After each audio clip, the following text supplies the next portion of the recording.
Bienvenue sur Tu savais ça, le blog des sujets strictement inutiles et donc rigoureusement indispensables. Aujourd'hui, on s'attaque à un grand mystère de nos cuisines.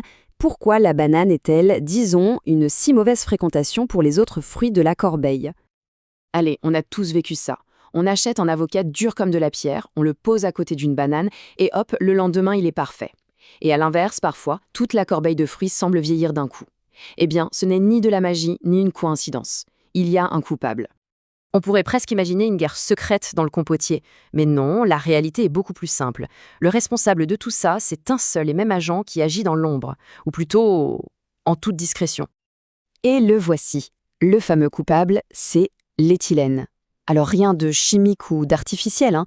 C'est une hormone végétale, un gaz complètement naturel que les fruits produisent eux-mêmes.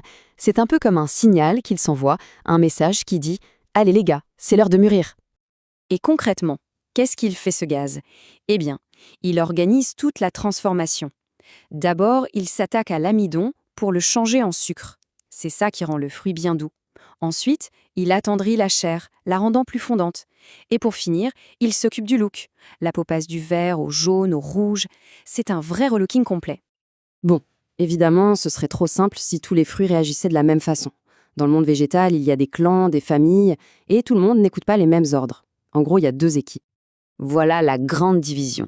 D'un côté, il y a les climactériques. Eux, ce sont les sensibles. Ils sont très réceptifs à l'éthylène et continuent de mûrir, même après avoir été cueillis. C'est le club des bananes, des pommes, des avocats. De l'autre côté, les non-climactériques. Eux, c'est simple. Une fois cueillis, ils ne mûrissent plus. L'éthylène peut bien leur parler, ils s'en fichent. C'est l'équipe des fraises, des raisins, des agrumes. Ce qui explique pourquoi mettre une banane à côté d'un citron ne change absolument rien. Et dans le club des climactériques, il y a une championne incontestée. La banane. C'est une véritable usine à éthylène. Elle en produit des quantités phénoménales. La pomme se défend bien, mais à côté, la fraise est une toute petite joueuse. C'est cette production massive qui donne à la banane ce super pouvoir d'influence sur ses voisins. Et le plus fou, c'est que ce n'est pas un hasard, c'est une stratégie de la nature. En libérant ce gaz, les fruits d'un même arbre se coordonnent pour mûrir tous en même temps.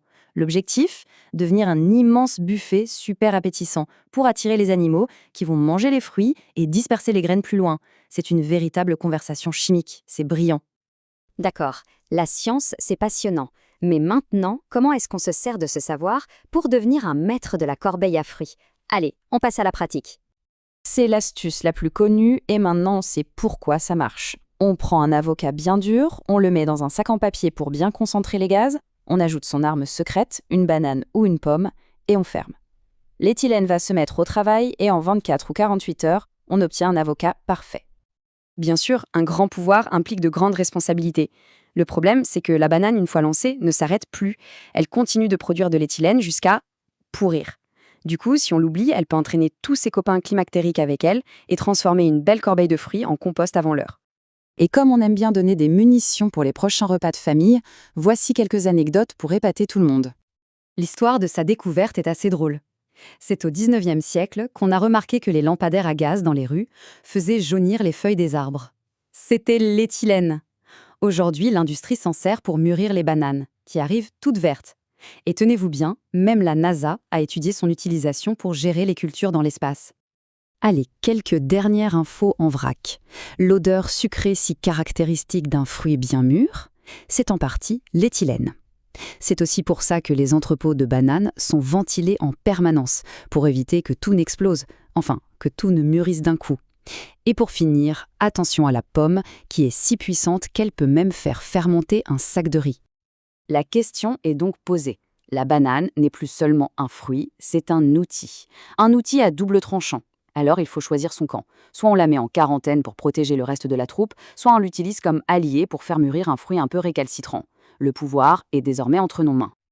Et voilà, le mystère de la corbeille de fruits est résolu. C'est tout pour aujourd'hui. À bientôt pour un nouveau sujet.